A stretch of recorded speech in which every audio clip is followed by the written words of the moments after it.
আসসালামু আলাইকুম everyone, welcome back to my another new blog. আজকের ভিডিওটা একটু স্পেশাল, কারণ আমি আর আমার কাজিনরা গিয়েছিলাম আমাদের মেজু ফুপুর বাসায়। অনেকদিন পর না, এর আগের সপ্তাহে আমরা একটা গেট টুগেদার করেছি। তো এক সপ্তাহ পর, মানে অনেক দিনই আমাদের জন্য, অনেকদিন পর আবার একটা সময় কাটানোর আমাদের সুযোগ হলো। আমরা অনেক মজা করেছি। আমরা 3 দিন ছিলাম ফুপুদের বাসায়।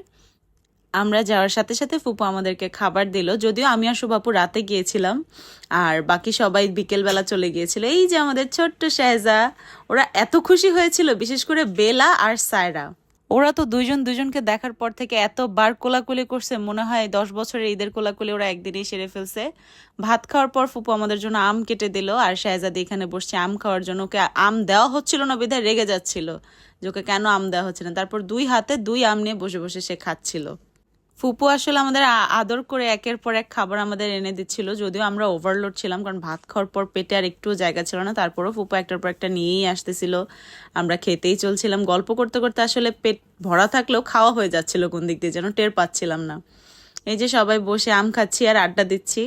আম, লিচু সবাই খাইতেছিলাম আর আড্ডা দিচ্ছিলাম। সবাই একসাথে বসে থাকলে আসলে সময়টা কোন দিক দিয়ে চলে যায় এটা টের পাওয়া যায় না। আর meet our new member Piku, এটা হচ্ছে শুভ ভাইয়ার টেম্পট পাখি। পাখিটা খুবই ভদ্র, কিন্তু রেগে গেলে একটু অভদ্র হয়ে যায়। রেগে গেলে সারাদিনে যদি তাকে কেউ পাত্তা না দেয় সে খুব রেগে যায়। আমি এখানে ওদের দুজনকে খুব ভয় দেখাইতেছিলাম এটাকে দিয়ে। আমি নিজেও ভয় পাইতেছিলাম, কারণ ও খামচি দিচ্ছিল। কারণ সেদিন সারাদিন ওকে কেউ মানে ধরে টরে নেয়, ও খুব রেগেছিল, যেই ধরতেছিল তাকেই কামড়াচ্ছিল, যে ওকে কেন সারাদিন পাত্তা দেওয়া হলো না। শুভ ভাই এখানে ওকে একটু এন্টারটেইন করতেছে যেন ওর রাগটা একটু কমে যায়। ফুপু আবার আমাদের জন্য চা নিয়ে আসলো। চা আমাদের জন্য অবশ্য ম্যান্ডেটরি, আমরা একসাথে সবাই বসে থাকলে 4-5 বার চা খাওয়া হয়েই যায়। এখানে ওনারা 2 বোন বসে, বড় ফুপু আর ছোট ফুপু বসে মনের সুখে আলাপচারিতা করতেছিল, কি একটা যেন স্টোরি বলতেছিল।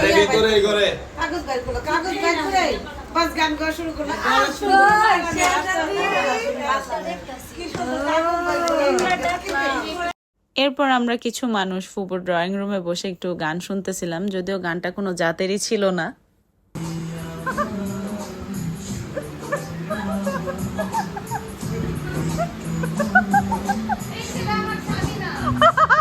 এদিকে ফুপুরা সবাই রাতের খাবার দাবারের আয়োজন করতেছিল। সেদিন রাতে হয়েছিল খিচুড়ি আর মাংস, আর আমরা এখানে বসে বসে খাবার দাবারের অপেক্ষা করতেছি আর আড্ডা দিচ্ছি, যে যার যার মতো বসে বসে।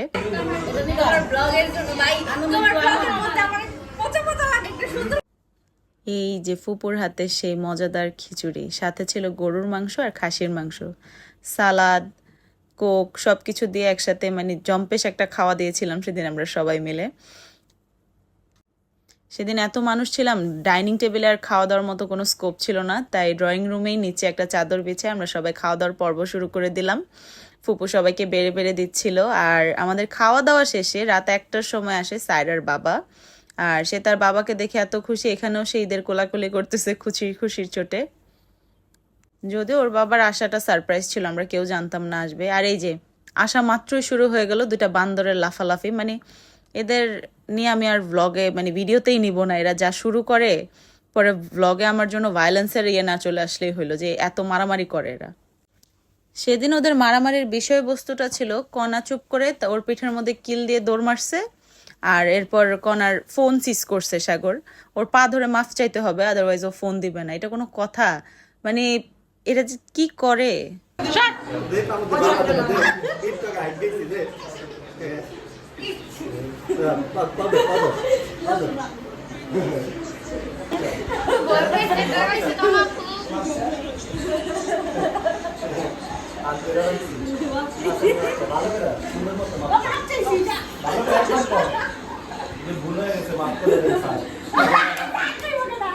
মাই তো খাইতেই আছো।